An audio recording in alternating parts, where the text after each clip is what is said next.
Bakit naaalala ka't di ko malimot-limot ang sa atin ay nagdaan?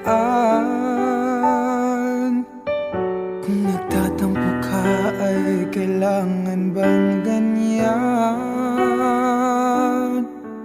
Hindi ng dahilan at ako ay pagbigyan.